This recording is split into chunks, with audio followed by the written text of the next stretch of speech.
cavalry of the Meccans useless. You can't charge your horses and camels across a field full of potholes and trenches, they'll break their legs. So it throws off the battle strategy. So Muhammad goes to some of the pagans at night and he bribes them and they slip away. He goes to some of the other pagans at night and he threatens them and they slip away. Sort of the Chicago politics, the bribe or the bullet, the silver or the lead. Then it gets freezing cold for a week. The rest of the Meccans lose heart and decide to bring their troops home. And when the Meccans retreat and bring all their troops home, it leaves a power vacuum. Sort of like last year when our president said that the war in Iraq and Afghanistan was over and mission accomplished, and he brought all of our troops home and we left a power vacuum. Question, did they all become really peaceful after that? Well, in Muhammad's case, when the Meccans retreated, left his power vacuum, he was emboldened that his enemies were cowards and unable to subdue him. So he goes back into that Jewish city of Medina. He gets offended that one of the Jewish tribes confiscates their property and chases him out of town. Gets offended that the second Jewish tribe confiscates their property, chases him out of town. He's smart enough to pick on the ones the big one doesn't like. And so it was this political acumen to understand that. This actually set a precedent in Islam called hudna, H-U-D-N-A, hudna. It means when you are weak, you make treaties until you get strong enough to disregard them.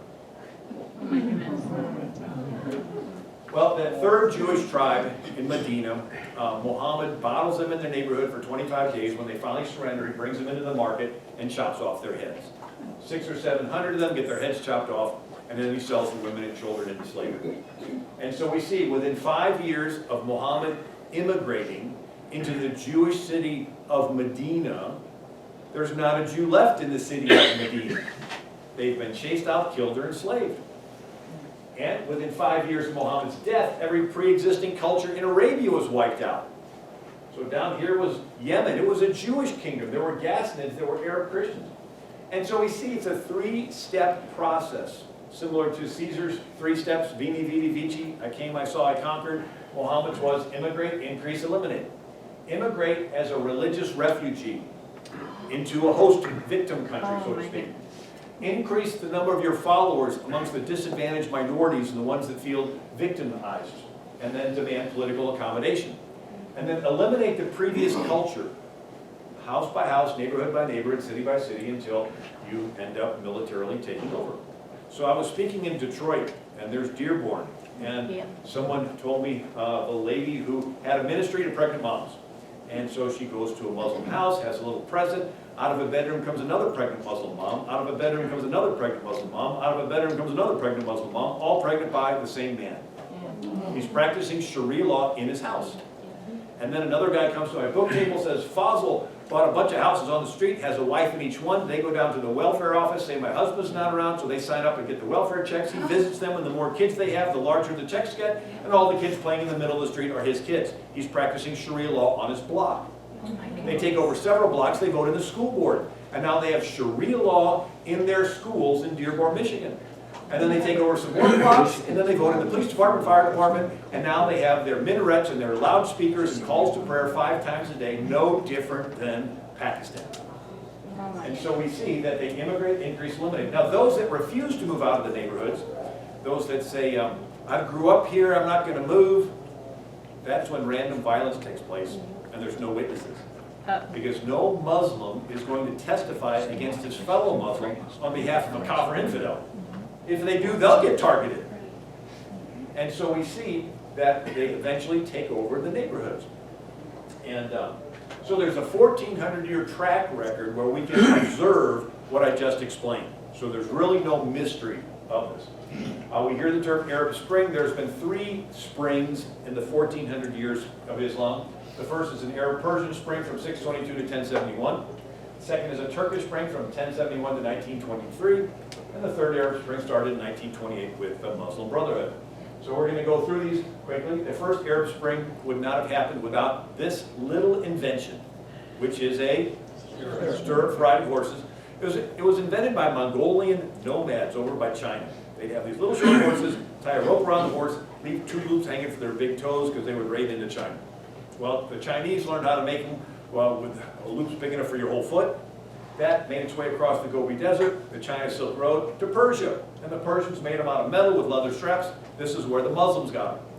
This stirrup, this little invention, transformed the horse from this transportation vehicle that you sort of had to keep your balance on to a war instrument. It was the fastest thing on the battlefield, like an F-16. And so the Muslims developed these curved swords made of Damascus steel. It was very light and flexible, like a razor blade, where you could hold the reins of the horse in one hand, the scimitar sword in the other, and at a full gallop, they could literally slice them one in half. And this is Muhammad in our U.S. Supreme Court building in Washington, D.C. This building was built in 1935, but there's lawgivers around the ceiling throughout history. It does have Moses and his the Ten Commandments. It has John Marshall, it has Charlemagne, and so forth. But it has Muhammad with his Arabic Quran and his scimitar sword. And this is Muhammad's sword. It still exists in Istanbul, Turkey. And we see this very fast explosion of Islam. Now, Muhammad's general, Khalid ibn al-Walid, was called the Drawn Sword of Allah. He was undefeated in over 100 battles. And he would defeat apostate Muslims and Byzantine armies and Persian armies, do these pincer movements and so forth. And then the Muslims with Caliph Umar conquered Syria. Did you know Syria was the first country that was completely Christian, evangelized by the Apostle Paul? And the name Christian was first used in Syria, Antioch, Syria. There's more ancient Christian writing in the Syrian language of Syriac than any other language other than Greek and Latin. Greek, Latin, and Syriac. These Syrian Christians evangelized east like the Greeks did west. So these Syrian Christians evangelized into India, Mongolia, Persia, even China. During the Tang dynasty in the 600s, had a thriving Syrian Nestorian Christian community.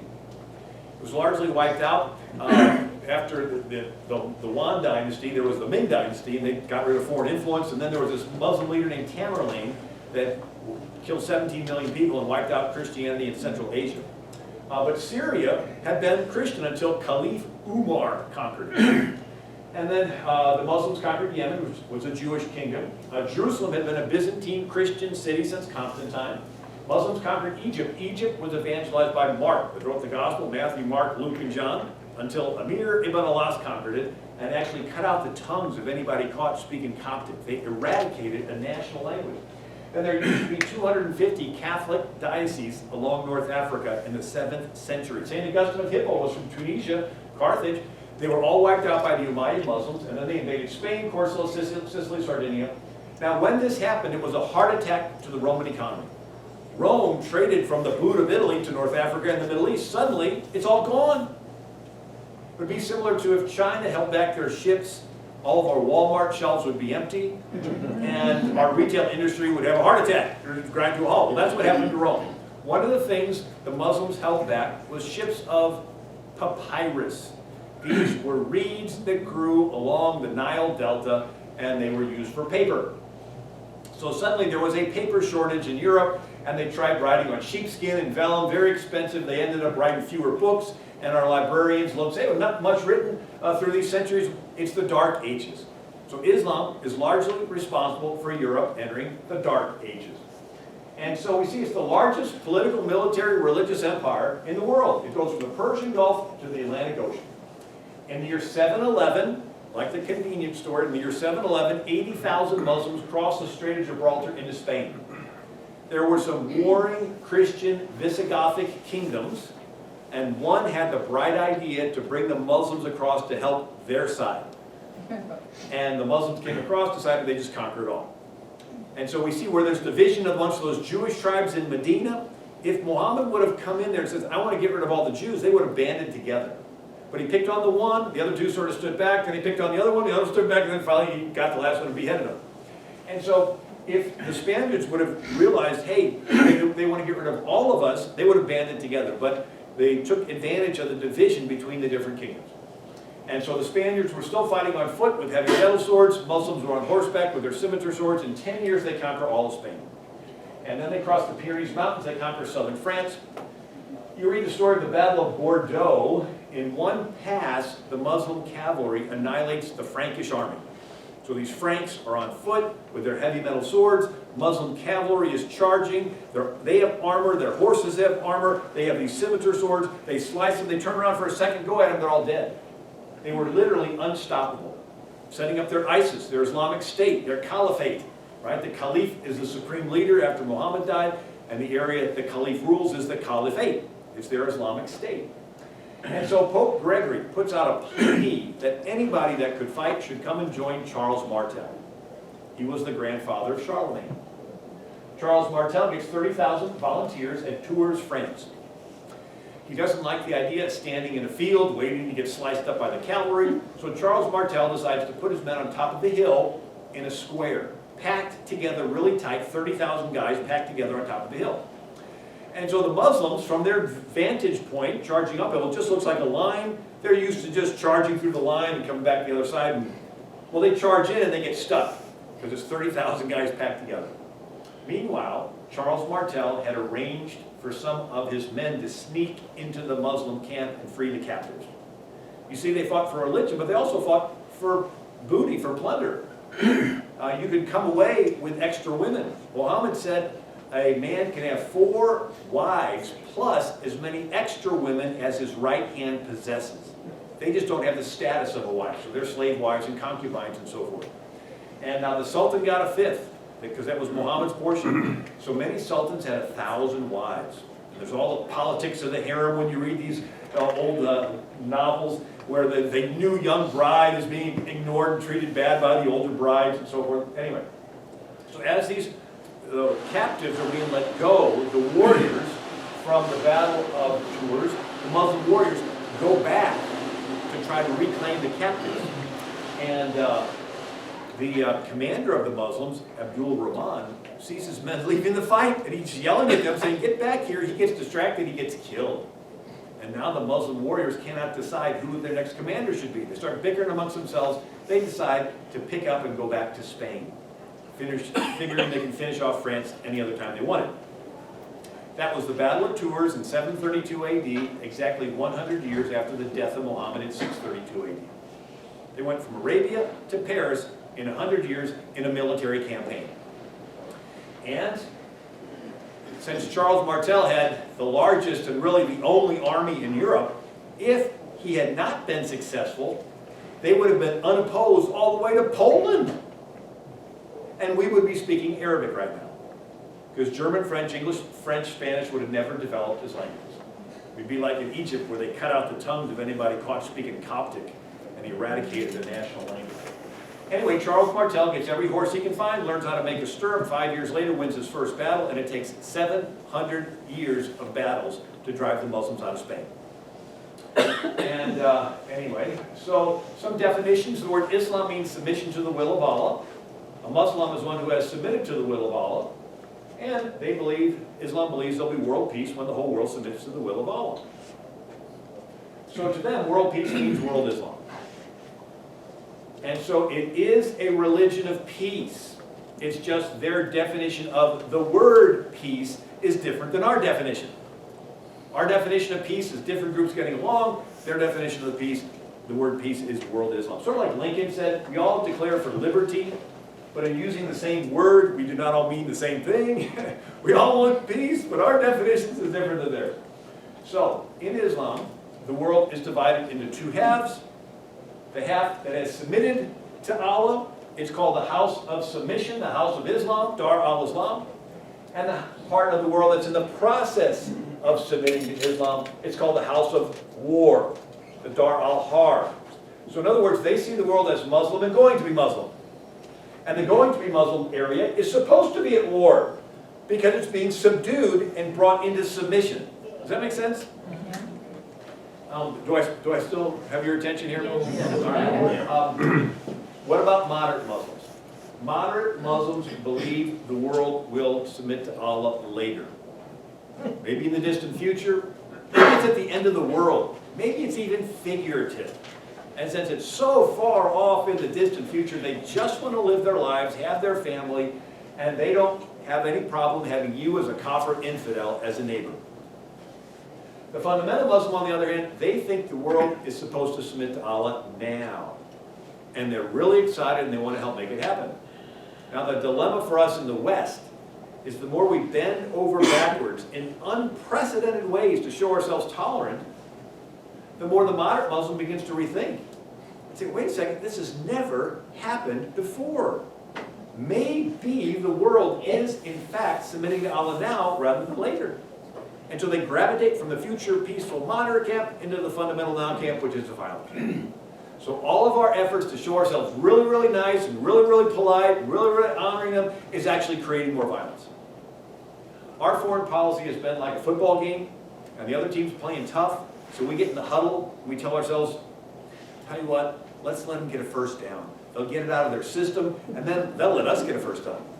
That doesn't work, so we get in the huddle and we say, okay, tell you what, let's let them score. Let them get a touchdown. Then they'll have to be really nice and let us get a touchdown. That doesn't work. So we say, well, let's let them score again and again and again. We can't understand the more yardage we give up, instead of them being nicer, they're getting more excited. They're packing out the stadium. They're on their feet cheering. So when they can execute 21 Egyptians and 30 some odd Ethiopians, and they can just kill them all and broadcast it, and the whole world does nothing, they're like, this has never happened before. When they can be brought in by the tens of thousands into America and get loans from the government that they never have to pay back, and they're putting free Section 8 housing and free food and free welfare and free schooling and free medical care. I mean, this has never happened before, and they view it as, I was talking to Kamal Salim, who's a former Muslim terrorist that came to America to recruit terrorists and buy farms so they could have their training camps and shoot and think, people are hunting so they don't bother. Anyway, he said he was in a car accident. The doctor, he broke his back. The doctor fixed his back and said, well, go home and recuperate. He says, I don't have a home. I'm from the Middle East. The doctor took him in, and his wife. And the doctor and his wife were Christian. They witnessed to him, and eventually he converts to Christianity. And he was just sort of working and keeping his head low, but when 9/11 happened, he decided, I got to start warning the West. So now he goes around. I was just with him last week with General Jerry Boykin out in Colorado Springs speaking at a conference. But Kamal Salim said that in Islam, when your enemy shows weakness, they view that as Allah giving the enemy to them. It would sort of be like if you're hunting deer, and a deer just walks right out in front of you and stands there. You're like, hey, God, give me the deer, right? And so, so you get the picture. Anyway, so another word that we need to define is the word innocent. When Muslims killed people in France, and the president said, well, they weren't representing true Islam because Islam says it's wrong to kill the innocent. Let's define the word innocent.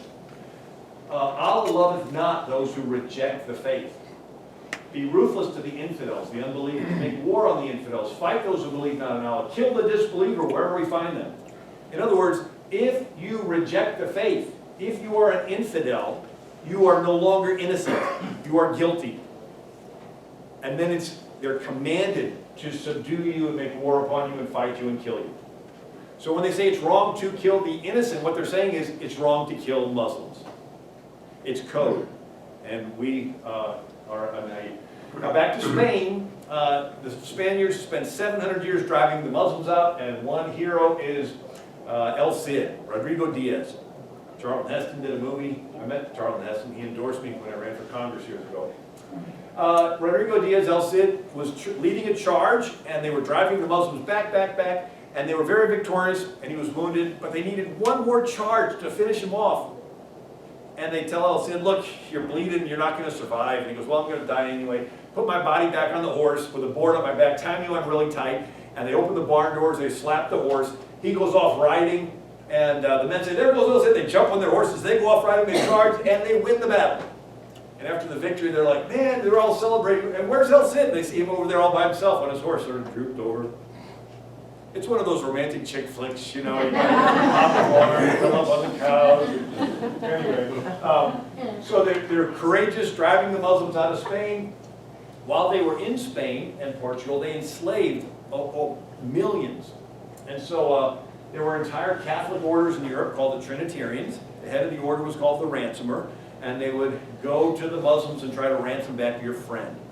And so they actually continued this for centuries. In 1630, the Muslims captured an entire Irish village, the stolen village of Baltimore, Ireland. Rounded up the whole town like Boko Haram, put them on ships and took them to Morocco, sold them into slavery. In 1625, the Muslims captured one of the pilgrim ships. Remember the Pilgrims, Squanto, the first Thanksgiving? The Pilgrims had saved up 800 pounds of beaver skins, put them on ship, sent them over to England. The Muslim pirates captured it in the English Channel. Took the ship to Morocco, sold them into slavery. Around 1637, the Muslims captured 400 from Reykjavik, Iceland, took them to Morocco, sold them into slavery. And there were whole coasts of Italy where there was not a woman of childbearing age for generations because the Muslim pirates would come up and, like Boko Haram, round them up and take them to Morocco and Algiers and Tunis and Tripoli, sell them into slavery. Did you know in 846 AD, 11,000 Muslims invaded Rome, Italy? And they trashed the Basilica of St. Peter's, which it was the Circus Maximus, and St. Peter was crucified there upside down, and so they buried him there, and then they built this basilica. Over the centuries, it kept leaning over more and more, so they eventually took it down and built the Vatican there. But while it was the Basilica of St. Peter's in 846, these 11,000 Muslims invaded and they trashed the place. And they trashed the graves of St. Peter and St. Paul. It was after that that Pope Leo decided to build the wall around the Basilica, and we call this the Vatican City. And anyway, and they enslaved an estimated 180 million Africans in the 1400 years of Islam. Muhammad was a white Arab. There are hadiths, stories, remembered by his wives and warriors, that when he lifted his arms to pray, they saw the whiteness of his armpits. Another hadith said a guy was going on his donkey to early morning prayer, it rubs up against Muhammad. He said, I saw the whiteness of the prophet's thigh. Another hadith says some visitors said, we want to meet the prophet, and they said he's the white man reclining on the couch. Right? And so Muhammad owned African slaves. In Arabic, they have one word for African and slave. It's the same word. It's abd, A-B-D. Like Abdullah means slave of Allah. So abd means slave. And so every African they see, they would call him abd, which means African and also means slave. And even if an African converts to Islam today and goes to Mecca, they call him son of a slave. Anyway, so heartbreaking stories. They would kill about a third of the village in the conquest. They'd castrate the men, make them eunuchs, sell the women into the sex trafficking. And it went on for centuries. And then, after about 7 or 8 centuries, is when Spain discovered the New World. Spanish enslaved Native Americans for about 50 years until a Catholic priest, a contemporary of Martin Luther. So Martin Luther's over in Germany. This Catholic priest in the Americas is Bartolomé de las Casas. He spends his whole life trying to get the King of Spain to outlaw the enslavement of the Native Americans. Fascinating story. He's debating Sepulveda, the Spanish governor. And Sepulveda says, well, these Native Americans are not fully human. They don't have souls. And Bartolomé de las Casas was saying, no, they're human, made in the image of God, they have souls. The debate sounds exactly like the pro-life debate today. Well, the baby in the womb, yeah, it has its own heartbeat and its own brain waves and its own DNA and everything, but it's not fully human yet. And so it's okay to anyway. So Bartolomé de las Casas gets the King of Spain to stop the enslavement of the Native Americans. The greedy guys say, well, where can we get more slaves? Someone said Africa. That's when they begin to buy the Africans from the Muslim slave markets and ship them to the New World. Heartbreaking stories. It continued the slavery in Africa. Even in the 1800s, David Livingstone, the Scottish missionary to the Congo, remember Dr. Livingstone, I presume? Right? And he's in the Congo, and he would write about stumbling across a path and seeing 1,000 Africans tied together being forced to march single file 500 miles to the coast to be sold into the Muslim slave trade. And if they walked too slow, they would just shoot them or stab them. And he says you could tell where the Muslim slave trails were by looking for the vultures circling. He says he stumbles across a lady and she's bleeding to death. What happened? Oh, she was walking too slow and the Muslim slave trader just got mad and shot her. Somebody gave David Livingstone a paddle boat to go up, the Lake Malawi, those different rivers. And he says it kept breaking because it would hit the dead Africans the Muslims would throw in. One time he went through a valley and was witnessing to the tribes. He goes through a year later, it's ghost villages. Everybody's gone. And what happened? The Muslim Arab slave traders came through and rounded them all up. And he writes in his journal, he says, if anything in my life could stop this cloud of Arab Muslim slave trade hanging over Africa, my life will be worth it. And unfortunately, it still goes on today. There's actually more slavery today than at any other time in world history. They call it forced marriages and sex trafficking and all the different terms for it. But it still goes on in Mauritania, Niger, Sudan, these different countries. Heartbreaking stories. Well, we are going through the spread of Islam. We talked about how it conquered Syria. Jerusalem, Egypt, North Africa, and then came into Spain, and then it took 700 years to drive them out of Spain. Now we're going to look at what happened on the other side of the Mediterranean. The Muslims come up, and after Damascus, they end up attacking Constantinople. They tried to attack it 5 times, and they were turned back between 678 and 717. They were turned back because the defenders of Constantinople had Greek fire. This is where they took oil and sawdust, made it into this coagulated type of napalm, and they sprayed it out of these hot oil cannons. Sort of like holding a match in front of a can of hairspray. You never tried that at home. You guys did it, but anyway. And so the hot oil would go past the torch, catch on fire, and stick and burn, and these Muslims would jump off their ships and sink. And anyway, they turned back. And so that was the first Arab Spring. Well, people say, well, Bill, you just talked about the Muslims killing people, but didn't the Christians kill people too? What about the Crusades? Huh? President Obama, Christians need to get off their high horse. What about the Crusades? I'm glad you asked. Let's talk about the Crusades. The Turkish Spring. All right, from 1071 to 1923. Now, I do want to point out that you can compare followers and say, well, you got some Muslims that kill people, you got some Christians that kill people. Every religion has those crazies that kill people. Well, that's one way of looking at it. Another way is to compare the founders. So the largest religion in the world is Christianity, about 32%. Second largest religion in the world is Islam, about 23%. Then 16% unaffiliated, 15% Hindu, 7% Buddhist, then it goes down to 0.2% Jew. So let's compare the founders of the 2 largest religions in the world. Jesus never killed anyone. Muhammad killed an estimated 3,000 people, including cutting off the heads of those 700 Jews in Medina.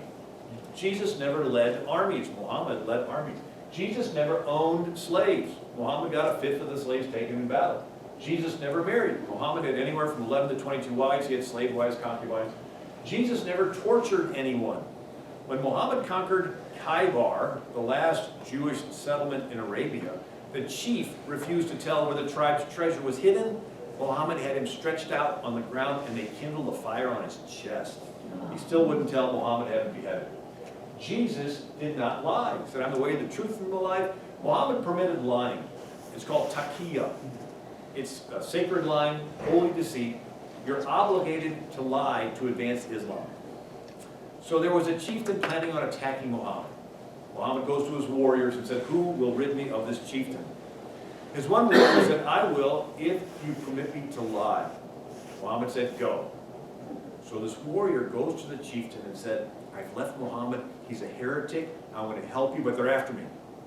And the chieftain says, okay, you can spend the night in my tent. You'll have the whole army around you, you'll be safe. In the middle of the night, he tiptoes over and beheads the chieftain and takes his head and runs all the way to Muhammad and gives it to him and says, oh, Prophet, Allah's face is shown upon you. And Muhammad said, oh, Allah's face is shown upon you. And Muhammad gives him his staff and says, you can lean on this in the day of judgment, because on that day, many people won't have anything to lean upon. Muhammad approved of infiltrating a military base, sort of like Fort Hood, Texas, you know, and committing this terrorist attack and beheading. Another story. One of Muhammad's warriors was captured and forced to renounce Muhammad. He later escaped and went back to Muhammad, and Muhammad forgave him. And Muhammad said, if they make you turn, turn, but don't turn in your heart. In other words, it's okay to deny Muhammad in a pinch to save your skin, as long as you don't fight against Islam. In other words, it's okay to say you're not a Muslim in order to get elected, but then everything you do once you're elected is to help advance Islam. Familiar. Jesus never forced anyone to follow him. Remember, he said something difficult. Many disciples walked with him no more. Jesus turns to Peter and says, you going to go too? You know, there's the door, basically. Peter said, well, where else can I go? You're the only one with the words of eternal life. Jesus was willing to let him go. Muhammad said, whoever changes his Islamic religion, kill him. So you're free to join, you just can't leave. Sort of like Hotel California. Jesus forgave insults, dying on the cross saying, Father, forgive them. Muhammad avenged insults. So a guy named Ibn Qattal had made up poems making fun of Muhammad. He had 2 slave girls reciting the poems. Muhammad was insulted by the poems, and so he orders them murdered. So the idea is, if you insult the prophet, you get killed. It goes all the way back to the prophet. Right? Jesus did not permit his disciples to rape anyone. Duh. Muhammad did, and there's all these hadiths that talk about it that I won't get into. None of the apostles were governors or generals. Every one of the caliphs was a governor and a general. Jesus taught God was our Father. In Islam, it's blasphemy to call Allah your Father. Jesus taught we're children of God. In Islam, it's blasphemy to call yourself a child of Allah, because Allah took no wife and has no son. Jesus taught we're made in the image of God. In Islam, Allah has no image. And then Jesus taught to have a personal relationship with God. In Islam, it's blasphemy to even want to have a personal relationship with Allah, because He's transcendent and unknowable. The first 3 centuries of Christianity, there are 10 major persecutions, and the Christians never led an armed resistance against the Roman emperor. The first 3 centuries of Islam, they conquered from Arabia to Paris. People say, well, we're all worshiping the same God. Well, let's see. Islam has an unforgivable sin called shirk, S-H-I-R-K, shirk. And they say that if you believe in Jesus, that He's the Christ, the Son of God, you've committed the unforgivable sin called shirk that condemns you to hell. Yet Christians say that if you believe in Jesus, that He's the Son of God, died on the cross to pay for your sins, you go to heaven. So question, how can the same God, if we're all worshiping the same God, how can the same God say if you believe in Jesus, you go up, and if you believe in Jesus, you go down? Either God is schizophrenic or we're talking about 2 different gods. Now here's a thought to ponder. Al-Taqiyya, sacred lying, holy deceit. If someone is capable of cutting your head off, would they be willing to lie to you first to gain the advantage? Yes. So we talked about the first Arab Spring, and it conquered Persia, Jerusalem and Persia, and into Syria, and then North Africa, and then into Spain, and then the Turkish Spring that began to go into what is today Turkey.